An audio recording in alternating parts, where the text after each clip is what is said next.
Okay, folks, we're recording the budget version recording of Ian's desk today. We're doing this because we had to make some special accommodation for time for this special guest that we've got joining us. We have a fellow who I've spent countless hours on the road with, countless hours in hotels with, at different events, at different conferences, traveling all over North America. And I'm really excited to spend time with this person today, who's now the CEO and co-founder of a really exciting young company that is growing fast and making big waves in the automotive space, particularly in the area of automotive analytics. And more than that, this professional has gone through a significant transition in the last number of years, really from the most probably significant time in the last while for him is going through an experience of burnout. And we talk about it a lot as being a thing that people, are worried about or maybe marginally experiencing. Well, this particular person really went through a serious experience with burnout and has now come through that personal burnout to professional breakthrough transition and is doing incredible things in autos. And I'm speaking of one of my favorite people on the planet, Mr. Steve Barker. Wow, what an intro. Thank you, Ian. Unbelievable. There he is. That all day. There he is. And misspeaking all the way through. We're going to be misspeaking through this podcast. There's not going to be a whole ton of editing. We're just going to go for it. So when we mess up, we're just going to roll on right through. But Steve, I'm so stoked to have you here. You're coming to us from your workspace that you've got over in East Vancouver. And you've got a crew now that we'll talk about in a second. I'm going to hit you first with the question about where you came from, and I'm excited to hear about this new event. You sent me a note from there, talking about how excited you were about it. But tell me a little bit about ASOTU Con. Sure. Yeah, just came from DC and Baltimore at the ASOTU Con conference. It was my first time attending this conference, and it was transformational, I think, for myself and for my business. And I'm not over exaggerating when I say that I think it was the best conference I have attended in my career. Absolutely fantastic, from the content, from the attendees, from the presentations, the keynotes, all of it just top notch in every degree, and had an absolute blast as well. Super fun on top of that. Learned a lot, made a ton of new friends, contacts in the business, met a lot of very inspiring leaders, founders, people doing crazy stuff in automotive. And it was a real treat to be able to attend that. Very cool. And I saw an image of it, and to me, it looked like some of the modern tech conferences of today, like the setup, and ASOTU touts themselves that the tagline is for modern dealers, right? Like that's really what they're all about. They're kind of the next generation of auto retailers coming in and coming up and making waves as they do that. Do you get a sense that it was more tech conference than it was autos conference, and smashed it all together and you got that result? Definitely a good combination of that. And from some of the most progressive dealer groups in the world, and mostly North America, but they're from all over the world, and tech companies that are just doing absolutely incredible things. Mind-blowing stuff, actually, if you thought about it a couple of years ago to where we are today. And, they've got beautiful exhibits. They've got, robots that are driving parts to mechanics to walking dogs, just crazy stuff that you wouldn't see anywhere else, with, the amazing theme of ASOTU as well, people more than you love cars, and some very heartwarming and inspirational stories of how, this industry has impacted people, and that resonates deeply with me because it's completely transformed my life in many ways, which we can get into if you like. But yeah, I can't say enough good things. The team at ASOTU is just crushing it, and I cannot wait to get back. Very cool. Very cool. No, it's been neat to see progress, from a social standpoint, but to have, one of my brethren there and Yes. feeling the experience and getting it firsthand. So hearing about it has got me wanting for it. So there was one piece, though, Steve, that I heard about, and you've got to tell me a little bit about Scuba Steve. It was Steve, yeah. So we were fortunate enough to be invited to the ASOTU Con pitch tank. And we're one of 9 companies, and many companies applied. So one of 9, and you go head to head versus these incredible tech and automotive businesses to try to be the reigning champ. Having a bit of experience with getting on these stages, I know you have to grab attention. So the theme of my talk, and we may, if you want to dive into it today, was drowning in data. So came up on stage in the full scuba snorkel kit, snorkel in mouth, can't understand a word that I'm saying. And people, I think they thought I lost my mind completely, which is the point. You got to get attention. And then went through it and had a lot of fun doing it. Oh, awesome. And because you've come out on stage before and talked about people throwing their money away, and you've thrown away thousands of dollars, albeit maybe, movie theater dollars or movie magic dollars, and good decision on that as a growing company. But, going that route. And so Scuba Steve really landed. And really my next question is to get into a little bit more of Autograph and have you tell us more about Autograph. If you've got that deck handy, why don't you just fire it up on the screen and let's have a quick look. Yeah, 100%. Will do. Like I can just do sort of a go rip through this. All right. Go for it. So basically, walking in the room is Scuba Steve, and it's like show of hands. Who here could use more time? Who here hates wasting money? And who feels like their teams are drowning in disconnected data?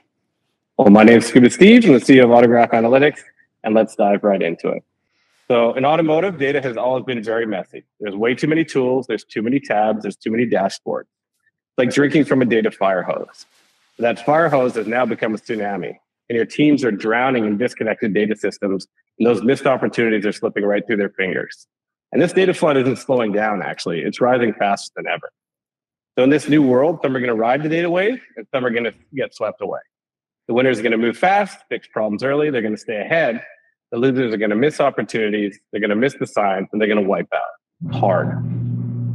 After spending a decade in automotive data, we realized one thing, that data was broken. So we quit our jobs, we sold our cars, we went all in with our life savings to help solve this problem that the industry desperately needed. Today, we work with over 300 dealers deep within the data, and we brought fresh thinking from outside of automotive because our client success isn't just important, it's actually imperative to our survival. Dealers all know today that they're wasting money, but they don't know where. So we've helped those dealers that are our customers uncover millions in wasted spend. And now we've built a tool that can bring that kind of clarity to you in seconds. So let's imagine a world where your data is tracked 24/7, where problems are caught before they cost you, where you can ask your data plain language questions and get instant answers with no training needed. So there's no wasted dollars, there's no wasted time. And that's the world that Autograph is building today. So when you're drowning in a world of disconnected data, the last thing you need is another dashboard. What you need is a lifeline. That lifeline is ADA, the Autograph's intelligent digital analyst. It's working like an AI-powered data scientist, data strategist, 24/7 at a speed and scale that no human can match. ADA scans millions of signals across GA4, ads, CRMs, DMS, and inventory, flagging waste, missed opportunities, and misaligned spend. The best problem is, or the best part of it is, there's no dashboards and there's no delays. There's plain language questions and instant answers. So ADA gives us back the one thing none of us can get more of, time.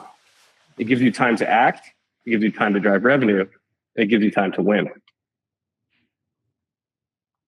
Today, ADA is trusted by the same platform that powers over 300 dealerships, including the largest publicly traded dealer group in Canada. We're reallocating millions in wasted spend, and we're doing it in seconds and not months. And we're doing it right now. Autograph is building the best-in-class automotive software that I believe will fundamentally change how our industry works with data. We're a small, scrappy team. We're fighting hard for our customers every day, helping them save millions of dollars. So let's vote for a future where data drives decision, because when the world is moving this fast, guessing is expensive. And if you're drowning in disconnected data, Scuba Steve will save you. Thank goodness for Scuba Steve. And that's exactly right. Guessing is expensive, and there is so much guesswork in the day to day. It becomes a bit of a constancy, and even we find working with customers that we're working with them to help switch them from guessing to making good decisions and to going based on what data we see that we're able to understand. And the tricky part is still most of our operators have a hard time understanding the data themselves. So your platform is enabling that dealer partner to go and ask that question of their own data and get back insights as opposed to guesswork.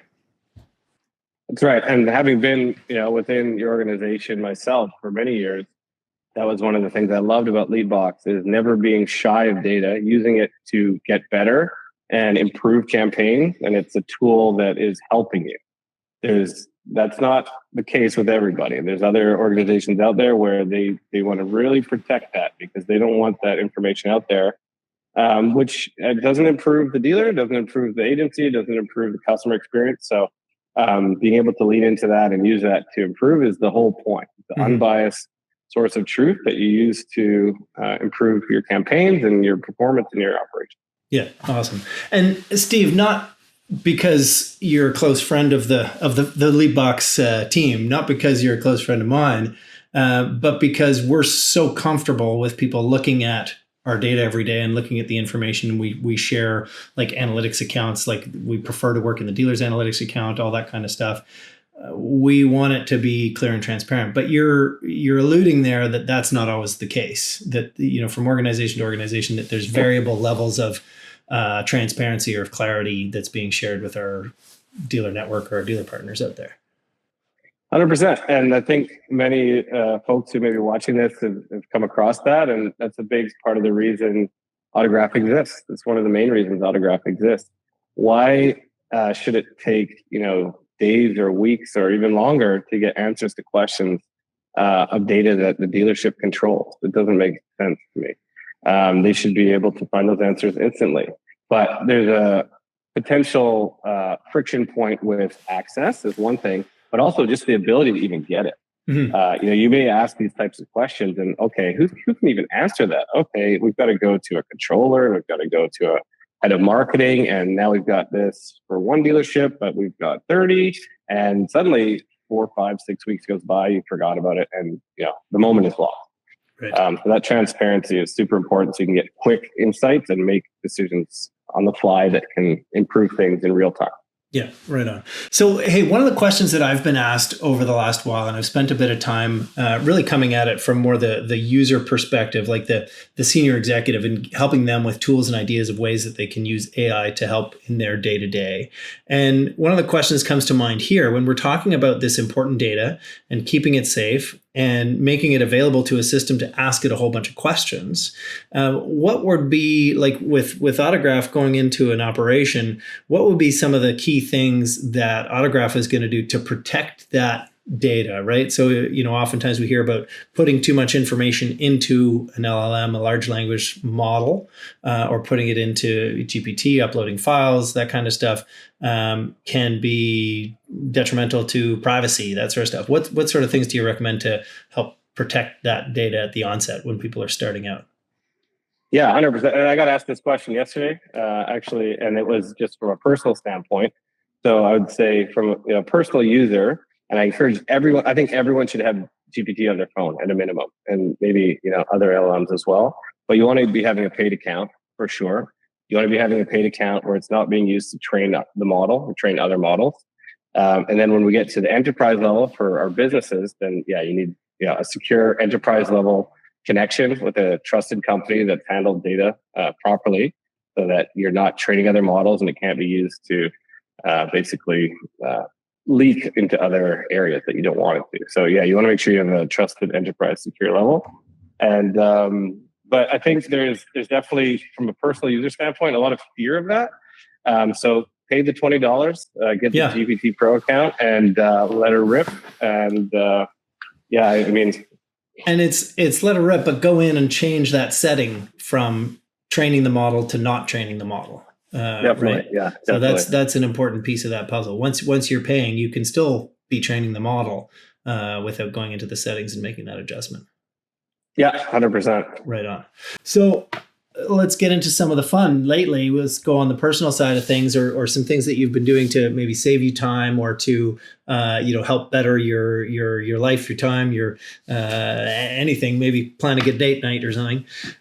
What sort of stuff have you been using AI for lately for fun? I'm pretty ingrained in using AI tools for this type of thing. So as an example, I've been on the road for over 2 weeks straight, and part of that was visiting Washington D.C. for the first time, and I used GPT to curate and plan that entire trip. It did a fantastic job. It knows what I like and where I like to stay and all those types of things. So the entire schedule, based on, I have appointments at certain museums and monuments, and Washington's a very cool place, and it's a big place, and putting in close to 30,000 steps a day easy, and still not getting close to seeing everything I wanted, down to the more granular, entering a new museum. I'm interested in X, Y, and Z.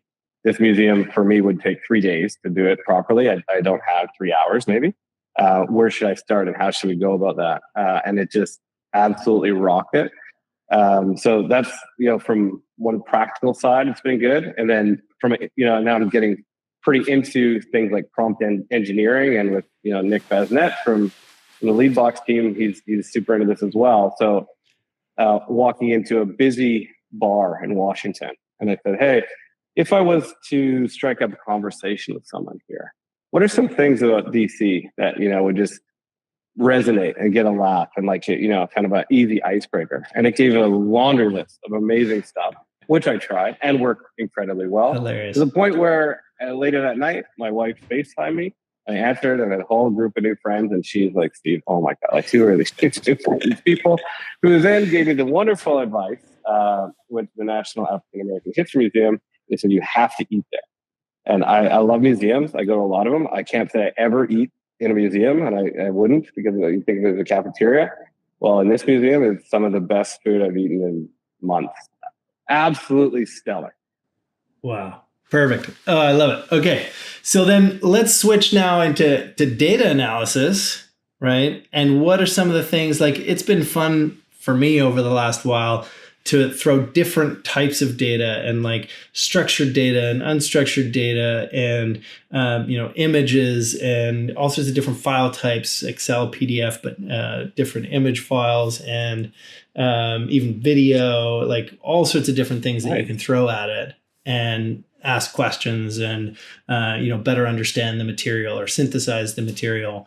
I saw a little joke the other day that the amount of times that GPT gets asked to summarize and synthesize significant documents, I think it's significantly reducing the volume of time people need to spend reading these days. Now, keep in mind, you're probably going to miss some stuff, along the way using that too much. But what are some of the big, changes that you've seen, or pieces that have?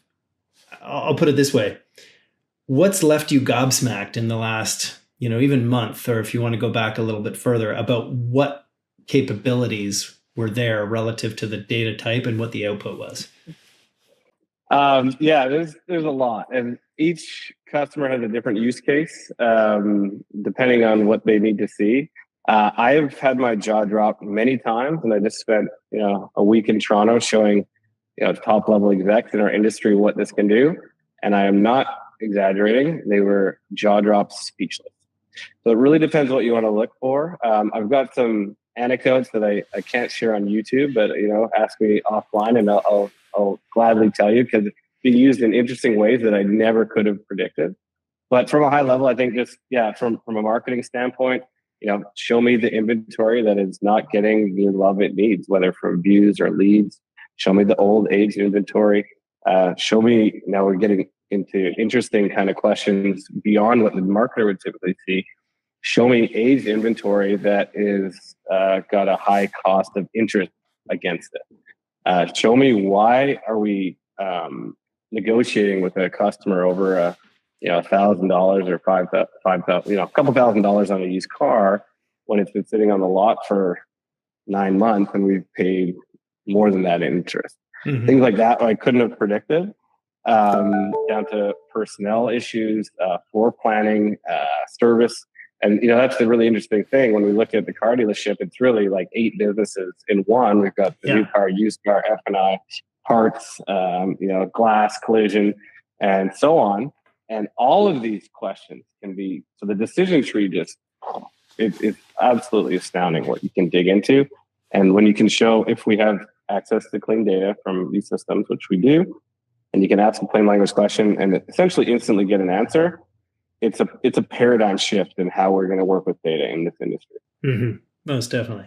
And so you named a few of the systems. Predominantly, when you're setting up shop with an operator, what systems are you plugging into most commonly?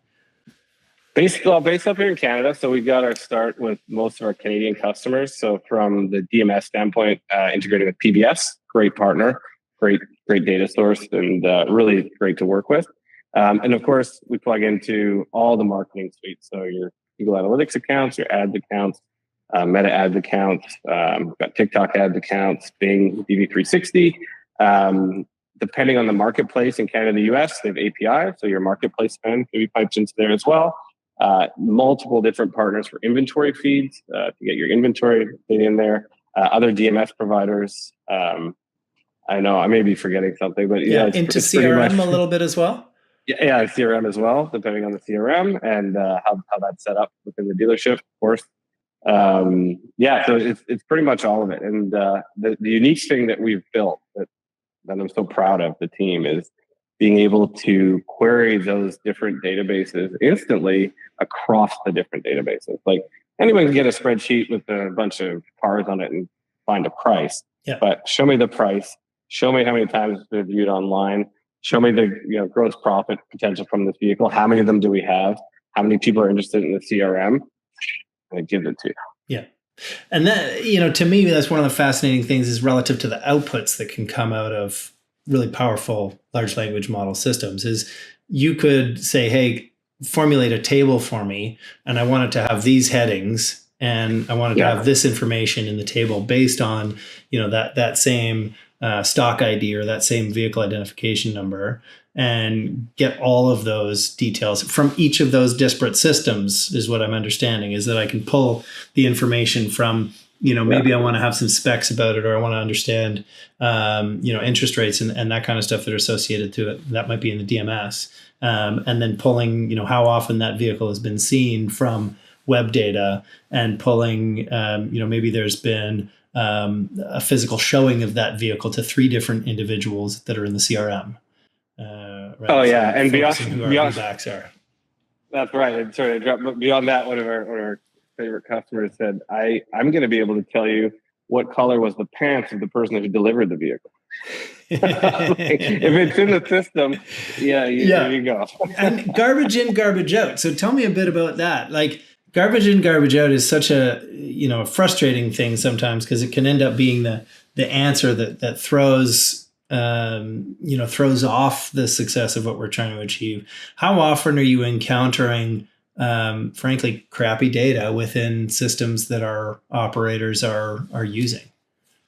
It can happen. Yeah, it's not uncommon, I would say. It really depends on the org and how their systems are set up to ensure their staff is entering data. But there's other ways that organizations are helping solve that by auto tagging things and having processes where it's less reliant on the human input. But anytime there's human input and we've got large amount of people and a big organization, lots of stores, it's bound to happen. So different ways that it can be sliced and diced. One of the groups we're working with today has built some really interesting attribution models with us. So rather than rely on the human input, which they know it's just, how did you hear about us? Internet. Okay. What they do is we auto tag that user journey through the different places we've seen them touching the website or touching different marketplaces. And then they get a portion of the credit for that. So they've got a very unique system that they wanted set up for them. And that's how we do it. But at the end of the day, wherever possible, we try to get the cleanest API data out of the systems. And If there is human input error, it's bound to happen, and that's something we just tackle sort of on a case by case. And it's not gospel. Things, it gives you an answer, but it's not gospel. There's going to be some leeway to that. It's always gray area. Yeah. Right on. It's fun to hear about these sides of things, and we get into the tech a lot, and talk about the details of things from a product standpoint. But in conversations that I've been having lately, I'm getting more stoked about hearing about people's experiences with other businesses or within their own businesses, and relative to leadership, relative to managing their teams, relative to working in this space. Let's go down that path a little bit. And here, you're a first-time CEO like myself. I got a few years ahead of you that had that experience. I'm 6 years in. You're now 2 years in, correct? Yeah, that's right. Right on. And are you comfortable saying I'm a CEO? That's a good question. I think I am now. And that was from some advice from another fellow that I trust. And he said, listen, man, you're the one that they're coming to for answers. You're the one that you're responsible here. So why would you not? Like, it's silly to not. It's like some humble Canadian BS, and don't be that. And then his response to that was, you're going up there and you're being very Canadian, and Americans they don't. It's weird, right? It's like, no, Steve, you're the effing man. You're the guy. Just go up there and be the guy. That's what we understand. And you're being the humble Canadian. We're like, what is wrong with this guy? It's something weird. Like, we can't trust him. Yeah, it's just so 100%. foreign to me. Well, and that's a fun even thing to delve into a little bit more, is that we've had this experience together of getting to know the U.S. market. I had a bit of U.S. market experience before that, actually, long before I was in autos. I was in real estate, commercial real estate and shopping malls and that kind of stuff. And I had a mentor who was a Canadian guy, but who'd had this experience before. And, you work down in the States, you got to be a little more braggadocious. You got to be, a little more self-assured and walk in with a bit more swagger. And that was something that we had to work through and get used to a bit, working down south of the border. They certainly still love that, Canadian politeness here and there, but to make deals happen, we do have to shift gears a little bit most often. Are you finding that still? Yes. But, there's this sort of, I don't know, friction between our countries right now for all these political reasons. And, I still, have a lot of great friends down there and enjoy spending a lot of time down there. So I insured on day 2 of ASOTU Con, pulled on my Canada shirt. I had my boxes of maple cookies, and we were out there doing, the good work, making sure that they remember we're your friends and your neighbors. We're your allies. And those cookies were a hit, man. People were loving those maple cookies. And I was just, it was a pleasure to be down there. There wasn't a tremendous amount of Canadians, but the ones that were there sure band together, and it's good to be there in the same event. Yeah, it's good fun. Well, so let's go a little more down the leadership side of things. What are you finding? Actually, I'm going to share a little something. I'm going to share a little something that others may not know or even believe about you. But there was a point in time where I talked to you. We were at SpeedShift Media together, and I said, Steve, let's talk about this. I'm keen to move you into the space of being a sales manager. And the kind of response that I got back was something to the effect, and I'm paraphrasing here, so I could be wrong. Feel free to correct me, but it went kind of like this. What? Why the hell would I want to be a babysitter? And it was this, it was Steve from like 10 years ago that was not keen to manage people. And as a CEO, as a senior leader, like, our world is predominantly people. And it's something I've loved forever. And we know Steve loves people. Like, we've got to know that part of Steve. But what's for you been that transition from, and there may have been more expletives. If we were talking with Matt Groudon, we would have been like, what we would have been. We would have been dropping F-bombs and saying no way. But what's that transition been like for you Well, from people, from no to people to full people wrangler? first of all, to any kids listening out there, if your boss gives you an opportunity, do not do what I did, because that is like the dumbest thing you could say. And I can't believe I actually said that. Wow, what an idiot. We're all There's the learning. first thing.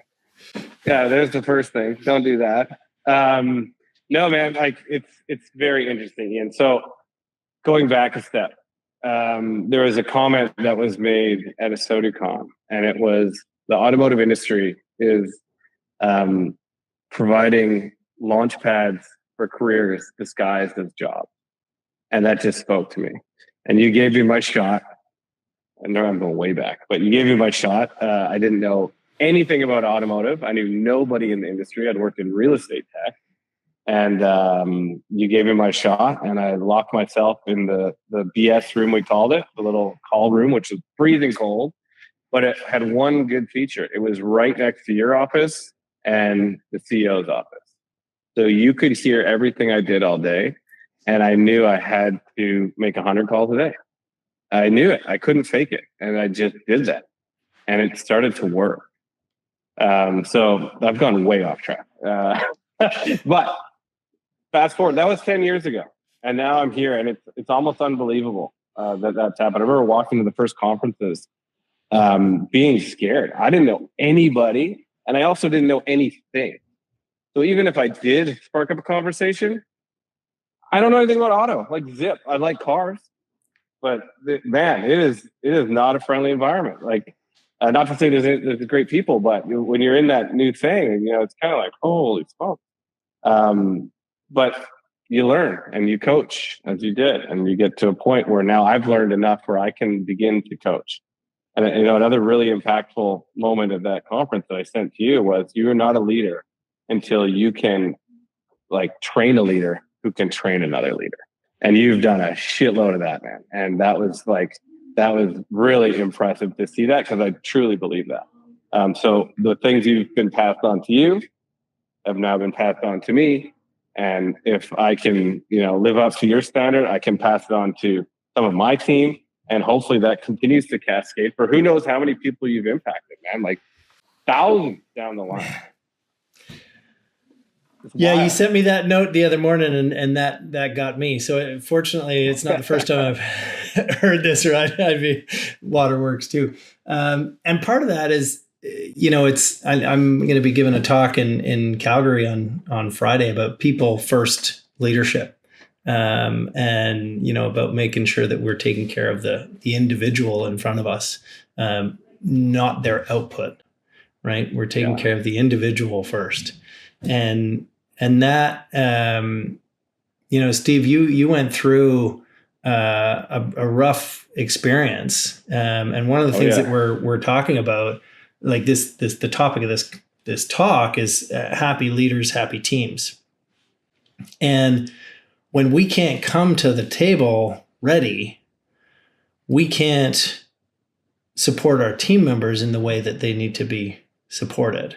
And you went through this experience, and we talked about this a little bit before, and you expressed that you wanted to share some of this in our conversation today, because it is important for people to talk about mental health. It's important for people to talk about the struggles, and like burnout,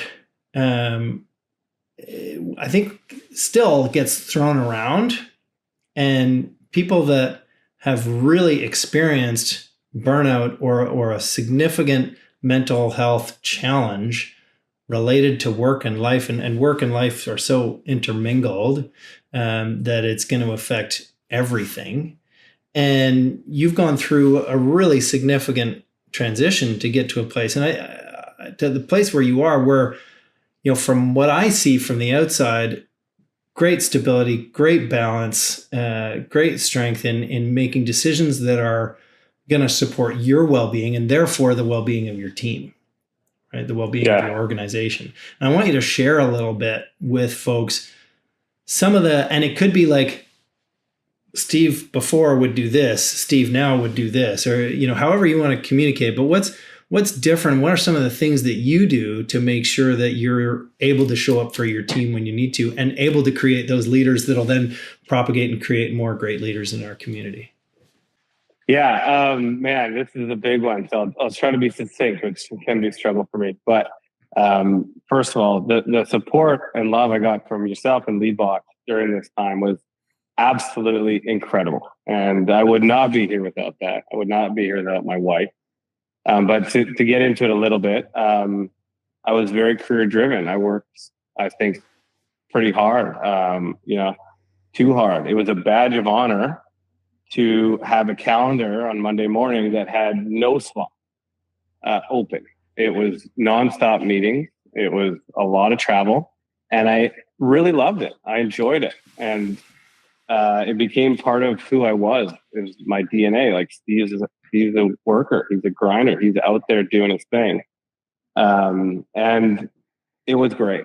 And that continued to build, but because this, you only have the experiences you've had. I didn't know there's an amazing toll it can take on the other end of that. And I would come back from our conferences, like I'd work all week, and we'd go to the conference for 3 days, and I'd be out late with clients and up early, no sleep. And people are like, how do you do it? I'm like, I don't know. That's how I am. I can do it. It's no problem. But after years of that, you hit a point where you can no longer do it. And it's like pulling a slingshot way beyond its tolerance. And when you let that sucker go, it is awful, absolutely awful. And to me, that's a good sort of analogy for burnout. And it goes the other way, and it goes fast like a rocket, and it just turns on a dime. And it's the most awful feeling you could ever imagine. I wouldn't wish it on anybody.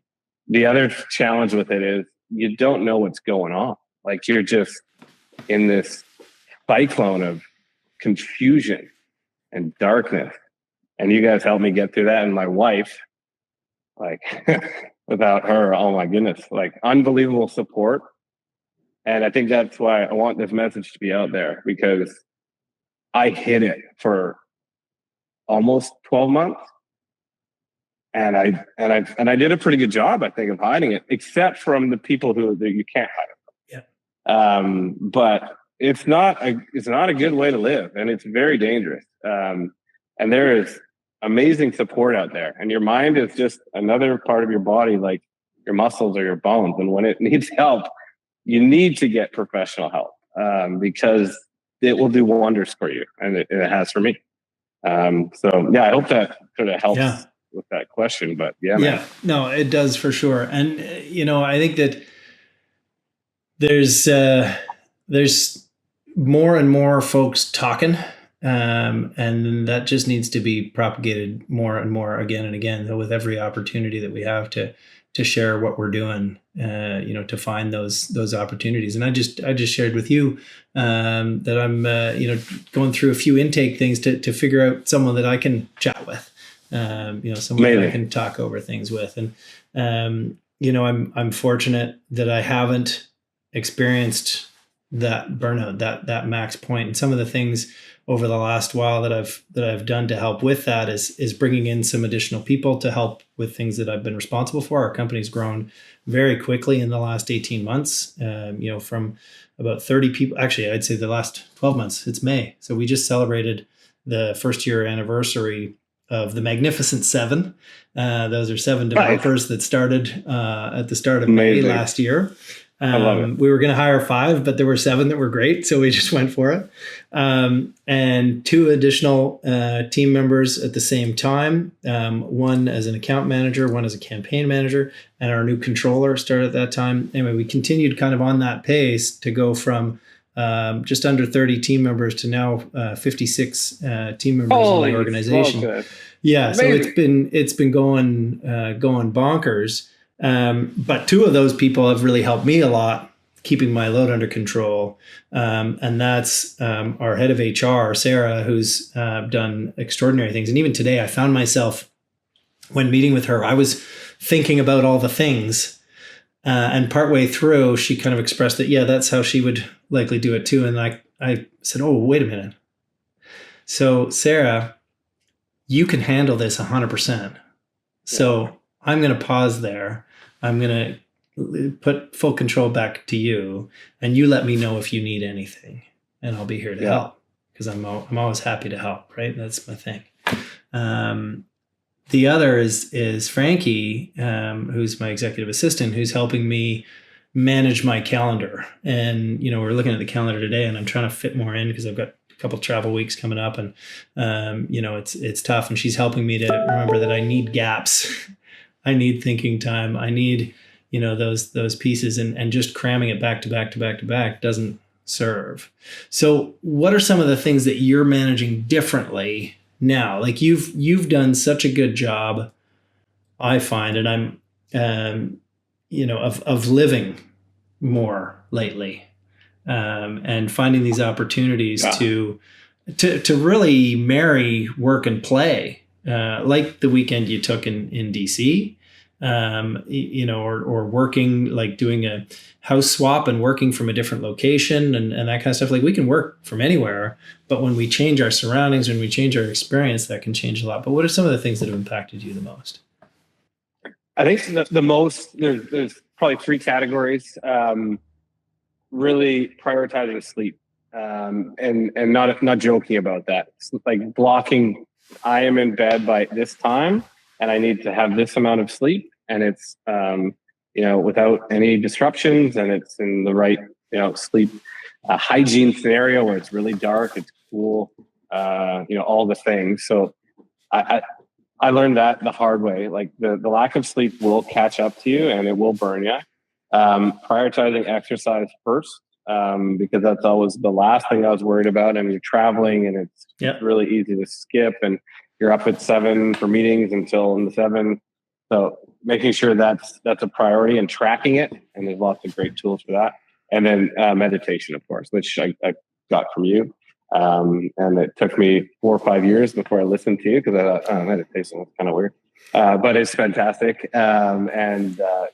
Just get Headspace or Calm or any of the other apps and make it part of your routine. Those are the major ones. And then there's more, but if you get those things on lock, and then also focus on, Esther Perel, like, really impactful statement to me was, the quality of your life is dictated by the quality of your relationship.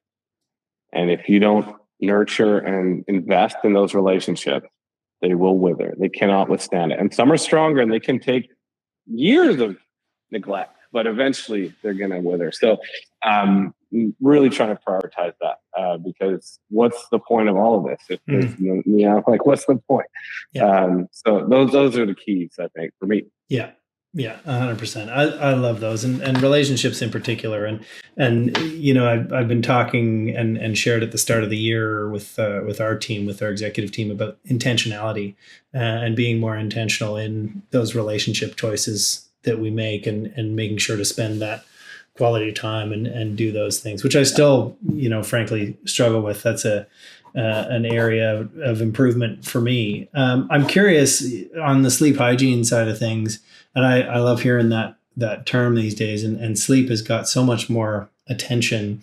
And I even think back to Huffington Post and Adriana Huffington talking about having fallen asleep in her meal, and that was her kind of wake up call, that sleep was so important. And then she became quite an advocate for sleep globally. But what do you talk about? Like, what are your how long sleep? How long a night? For me, solid sleep would be 6.5 hours. It's tougher for me to sleep longer than that. And I'm usually up quite early. So, go to bed, don't have your devices in the bed. Try as much as possible to read a book before. So you're getting away from screens, you're getting away from distractions. It's quiet, it's cool, calm.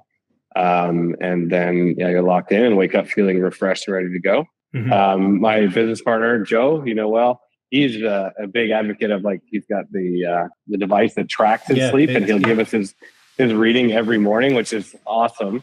And it's really interesting to see. He's like, we went out for dinner to this, and how it will impact that. Yes. I don't have any of those devices myself yet, but I think I probably should. Yeah. And just making sure it's prioritized. And if you do have, you're going to have nights where you slip or you're away. don't let those stack too much, because that's where you start to get into a major deficit. And then it's actually harder to sleep, which is odd. It's a weird thing. Yeah. Yeah. It's interesting that when you say the book aspect, I got into bed early last night thinking I was going to, have no issue falling asleep. I tend to go to sleep around, and it's about the same number of hours, 6.5.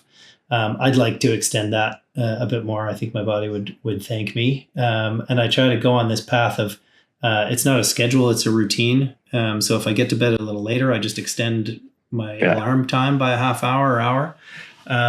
But the reading before would have helped me last night. Like it took me a while to cool down, to mellow out, to be able to go to sleep. I was doing a bit of work and actually watching an episode with Amber for a few minutes just prior, and then trying to get the kid to bed, and all those kinds of things. Teenage kids stay up later.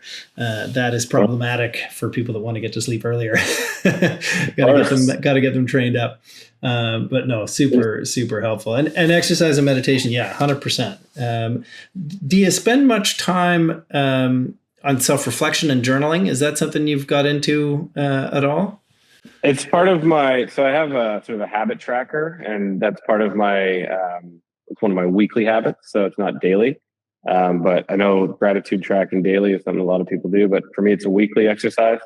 And just thinking with gratitude all the time. And another big one is no device in the morning. Like when I get up, in the old Steve was right on the device, into Slack, talking to the dev team, dealing with stuff. Like first thing in the morning, it's the dumbest thing you can do. Don't do that. Allow yourself, your body to wake up, have your rituals, whatever it may be.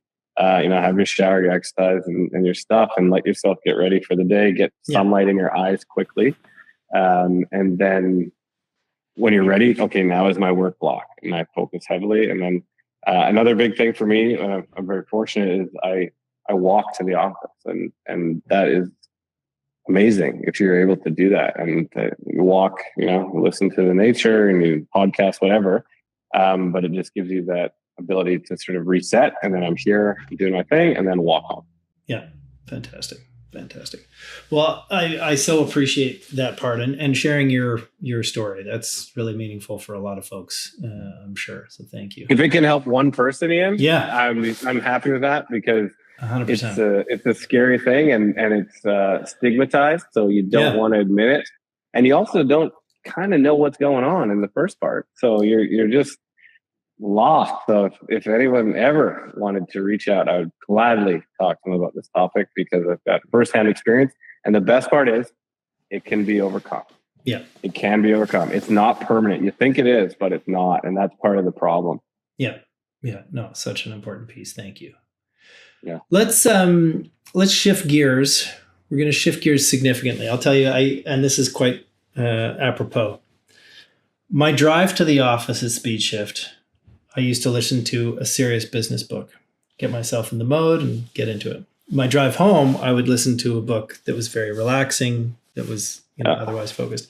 And at one point in time, those two books, I'll tell you the way home first. On the way home, I was listening to a book which was written by an author who was interviewing the Archbishop Desmond Tutu and the Dalai Lama. And it's called The Book of Joy, The Art of Lasting Happiness, I think is, if I'm quoting the title correctly. Magical book. On the way to work, I was listening to, I think it's called The Art of the Deal by Donald Trump. Oh, no. So what a dichotomy. That was a dichotomy for sure. But that is the segue that I'm using to get us into tariff talk. You've had the opportunity to spend a lot of time in the US in the last 2 weeks and in the previous number of months as well. We've all spoken to a variety of different operators and that sort of stuff. Mostly my conversations are in the Canadian market these days, a few sparing but special conversations with folks in the US. But I'd love for you to share a little bit about what you're hearing from south of the border relative to tariff impact, changes that dealers are feeling, if any, impact that they're experiencing, if any. Yeah, it's really interesting. And, that's the big part of the reason I wanted to go to the States. I wanted to talk to as many people as I could, and I talked to a lot of people, and it was a lot of fun, and resoundingly positive for the most part.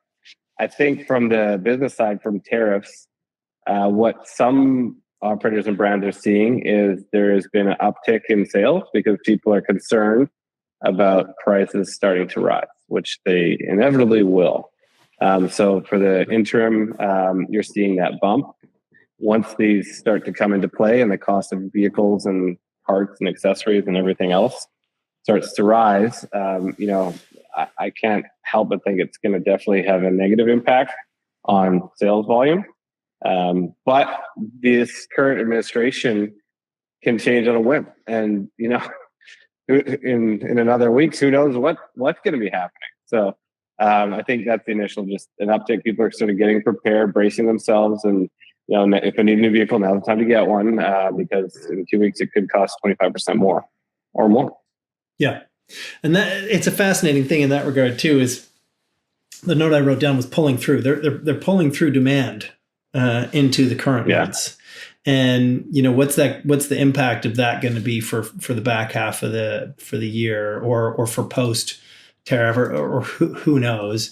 And it really is that uncertainty, right? In a conversation that I had last night, actually with my brother who's in soft goods for sporting goods, and it really is that uncertainty factor. He's down in Park City working with an international company. They're sourcing from a lot of different markets, sourcing materials from Asia, build locally. But there's all those pieces that are quite impactful to their bottom line, to their supply chain, to all of those pieces. That disruption, when we talk with operators, I find that they're focused, boots on the ground. They're just going to make it happen. Right. And that's the coolest thing I think that we've both seen about autos for the last 10, 15 years is that, people are just able to make it happen. Right. And actually I experienced it even further back, 2008 market crash. I was working with a newspaper company, helping them with digital advertising, and all of our autos customers were having that experience. They get through that. They get through, other big market issues and SARS and whatever it was, and then through COVID and then through inventory crisis, and they're going to get through this as well. And it really is, interesting to see there. I think the bigger challenge is for the OEMs, and the bigger uncertainty is for those manufacturers that are trying to put all the pieces together and, avoid tariffing as much, or how are they going to spread pricing across the board, that sort of thing, where it's going to be just fascinating for the next while. I truly believe, and another theme from ASOTU, like auto is just built different. And there's one word I can use to describe our customers and industry friends. It's resilience. They are resilient, and they will find a way to get through this. And it might be challenging for a certain amount of time. Who knows how long, but I would bet my farm, if I had one, that they are going to be fine and they're going to continue on. Yeah. Yeah. I agree 100%. And I just had this thought. When you go into a store or when you talk to an operator, they're typically going to help you understand that they can, good credit, bad credit, whatever, they're going to help someone get into a car, right? They're dealing with the resilience required to solve these financial problems for people every day.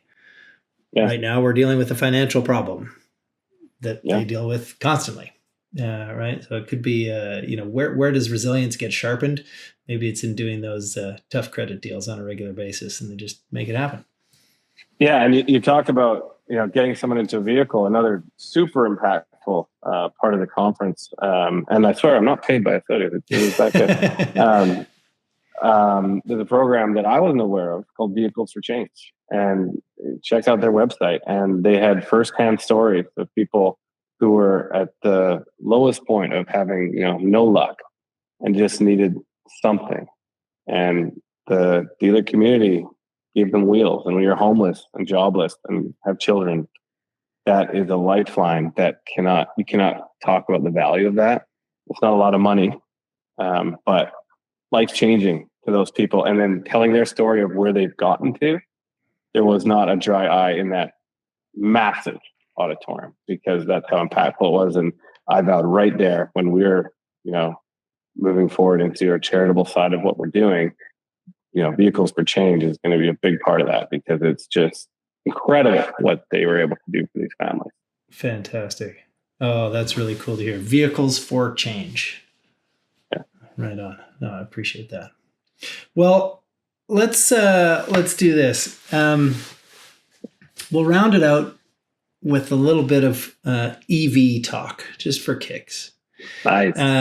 It's always fun to talk EVs. Steve, you and I have both had a fair whack of experience along the way with EVs in like rental cars or in Turo, or in, which I guess is rental cars too.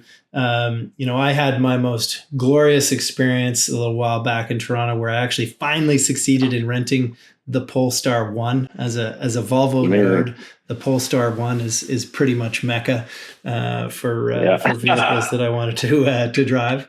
I still expect that there'll be a Polestar 1 in my garage at some point in my life. Who knows? I think there will be. Only 1,500 in the world, so I'll have to be careful about it. But they're because I'm one of the few nerds that actually wants one, they're getting cheaper.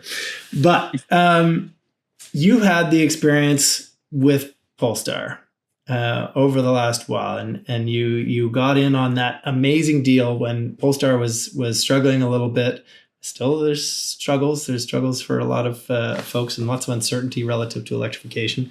So, having proposed this topic for our chat, I'm curious to hear about your take relative to the experience you've had, relative to electrification in general. Where's your head at? What are you seeing? Yeah, the Polestar experience was really out of the blue, I'll say, and interesting. I got contacted by Nick Bazinet, of all people, who said, "Have you heard of this new Polestar offer?" And I said, "What are you talking about?" And he said, "You got to check it out." I think the offer was it was a Polestar 2 lease, $299 a month for a 12-month lease. Shared with us by a Mercedes dealer. Of course. And I talked to Paul in Montreal all about this. So fantastic. I thanked him. It was a great find. From Montreal to Ottawa to Vancouver to meet. The minute I heard that, I went down to the Polestar, because I hadn't really been in my decision set, to be honest. And background on that, I drive and still do drive a 25-year-old Toyota 4Runner, which I love. I just took it to Whistler yesterday. It is the pinnacle of Japanese engineering from a quarter century ago, and it's fantastic. But my wife maybe doesn't love it so much, has no, nothing. It's 25 years old. No cameras or any of that. So zip down to Polestar and talk to the product advisor, Jacob from Gain Auto Group, Polestar Vancouver. Jacob, killing it, man. Absolutely fantastic experience. And I said, "Hey, man, is this for real?" And he's like, "Oh, yeah." I was like, "You got one?" He said, "Yeah." Like, it was the end of the day. I was like, "Maybe we just go for a little putt." And he said, "Sure, man." And I got in it and I stepped up. And the torque, instantly I was like, "Sold. This is sold." I called my friend Greg. I was like, they're handing these out like candy, man. You want one? He's like, "Oh, yeah, give me one of those things." So we signed up. And absolutely beautiful car. And you talk about dichotomy. You get in a 25-year-old 4Runner, which is awesome, but you get in the Polestar 2 Space Pod that has 550 foot-pound of torque and all the bells and whistles and all the stuff. It is like, it's like mind-numbing how different it is. And so, first electric vehicle, love it. The car, the biggest question we get is, on range and range anxiety and those types of things. So there's two sides to that, which I think is really interesting. First of all, I plug it into the 110 volt in the wall of my garage. I don't have a special charger and I don't need one. I don't drive a tremendous amount. So think of, it takes so long to charge. Well, hang on. My 4Runner, every week, I'm driving it a lot, I have to go to the gas station and fill it up. This car, you never do that. So there's significant time savings there. And when we find on a road trip, the car will have more range than the humans inside. After 3.5, 4 hours, when we've got a big dog, it's time to stretch the legs, use the washroom, get a bite to eat.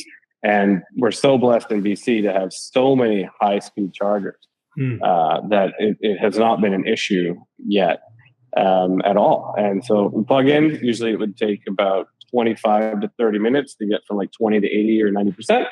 So grab a bite, walk the dog, then zing, and then we're on to our final destination. And the car itself is about 450 kilometers flat range. So with hills that changes, of course, but it's amazing. Fantastic. So are you a convert, or have you gone full electric? Do you think your next? Well, I don't know that there'll be a next SUV. I mean, I think you're going to just drive that to the end of time. But I hope to. My 400, she's a young gal, only 260,000 K, and it's maintained by my father-in-law, who is an expert mechanic. Yes. So I think it's going to last. It all lasts me. Yeah. But yeah, I think from the electric standpoint, especially it depends on your environment. But in a city like Vancouver or somewhere where you've got a mild temperate climate, we've got lots of charging options. It is a no-brainer. It is a blast drive. It zips around, and I think it's a wild thing. But in a lot of markets, it doesn't work. If you got long distances, cold temperatures, there's a lot of reasons that it can't work. But yeah, I tell you, Daniela is converted. Like she's not giving that back. Yeah. So that's going to stick around, and it sounds like they're reducing buyouts and doing all sorts of things to keep people on those cars. So I think you got yourself a great deal. Yeah, no, we certainly did, and yeah, we love it, and everything Polestar is doing, and it's a very clever play. Get people into the cars, get them in love with the brand. Yeah. And guess what? You don't want to give it, if it's a great product, which it is, you don't want to give it back. Yeah. I definitely didn't want to return that Polestar 1 when I had to after my trip to week-long experience in Toronto. No, that's excellent. Well, look, Steve, we could just keep talking and talking and talking. I think the folks who've enjoyed this podcast today have heard a wide range, learning about your company, learning about AI, learning about ASOTU, learning about Scuba Steve, hearing a little bit about your experience and going through a significant challenge and coming out the other side for the better. And really coming into this world where now you're continuing to kick ass, as you, in my view, always have. And it's just a beautiful thing to spend time chatting with a fellow CEO and someone who I've just always appreciated spending time with and chatting with. And I appreciate you taking the time to spend this hour with our listeners and viewers. And we'll look forward to chatting with you over a beer before too long, maybe down at Port Moody Brewery.